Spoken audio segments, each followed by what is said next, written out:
성도님은 사랑받는 하나님의 자녀이십니다. 사랑하는 하나님의 자녀를 절대 포기하지 않으십니다. 그래서 우리만 포기 안 하면 하나님은 절대로 우리를 포기하지 않으십니다. 우리에게 오늘도 왜 복음이 필요한지 아십니까?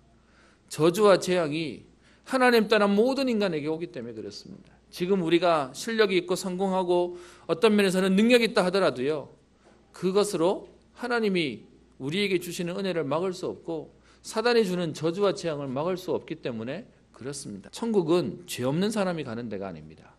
천국은요, 죄 문제 해결받은 사람이 가는 곳입니다. 모든 사람이 저주와 재앙이 올 수밖에 없는 하나님 떠난 문제, 그리고 우리가 지은 원죄와 자범죄의 문제와 그리고 사단에게 매여 있는 것 때문에 올 수밖에 없는 그 저주와 재앙을요, 그리스도가 오셔서, 하나님이신 그리스도가 오셔서 우리의 문제를 해결해 주셨다라고 얘기하는 것입니다.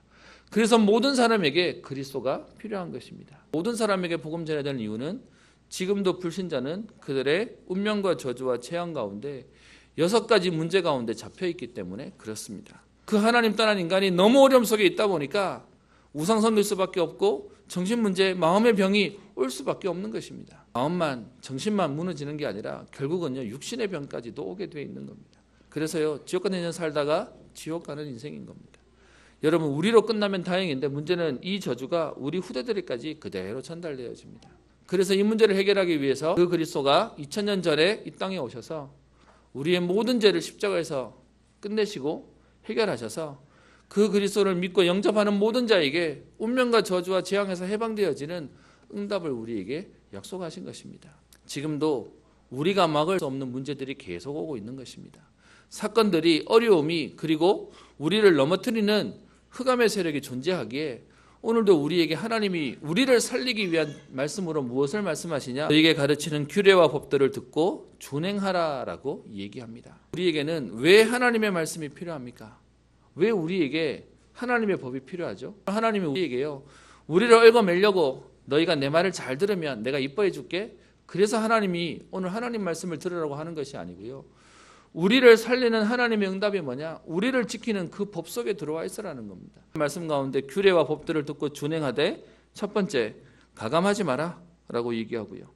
그리고 4절에 또 얘기합니다. 오직 너희의 하나님 여호와께 붙어 떠나지 않는 너희는 오늘까지 다 생존하였느니라 라고 얘기합니다. 실력 있고 능력 있고 힘 있어야 되는 게 아니고요, 여호와께 붙어 있으면요, 우리에게 하나님 말씀을 주시는 이유가 뭡니까? 그 하나님의 은혜로 말미암아 우리를 살리시겠다라고 얘기합니다. 우리 시선이 바뀌어야 되는 건, 여러분, 말씀대로 사는 게 어렵다고요? 아니요, 말씀대로 사는 게 훨씬 더 행복합니다. 오늘도 말씀 속에 그 규례와 법들을 듣고 준행하면 하나님은 우리를 살 것이요, 그리고 오늘까지 생존하는 응답을 주시고 5절에 말씀하시는 여호와께서 주시는 땅에 들어가서 기업으로 차지하는 응답을 약속하고 계시는 것입니다. 그래서요, 저는 하나님 안에 있는 것이 가장 안전합니다. 그 복음 안에 있는 것이 가장 행복합니다. 규례와 법들을 듣고 준행하면 8절에 주신 응답이 뭡니까?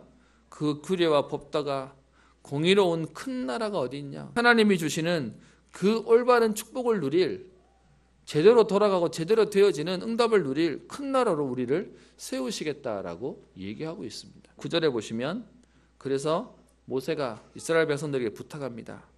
오직 너는 스스로 삼가며 내 마음을 힘써 지키라. 그리하여 네가 눈으로 본 그 일들을 잊어버리지 말라. 내가 생존하는 날 동안에 그 일들이 내 마음에서 떠나지 않도록 조심해라 라고 얘기합니다. 우리 개인에게 부탁하는 겁니다. 뭐 하라고요? 오직 하라고요.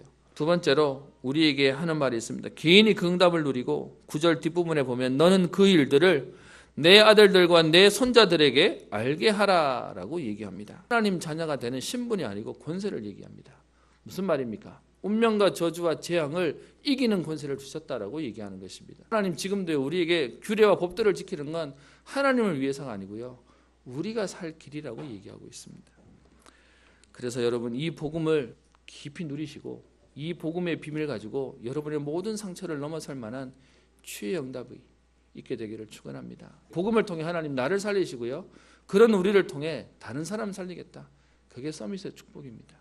하나님이 주시는 그 응답을 통해 나를 살리는 말씀의 비밀이 여러분 가정과 그리고 가문과 후대를 살리고 그리고 후대와 미래를 살리는 응답의 걸음 되시기를 주의 이름으로 축복합니다.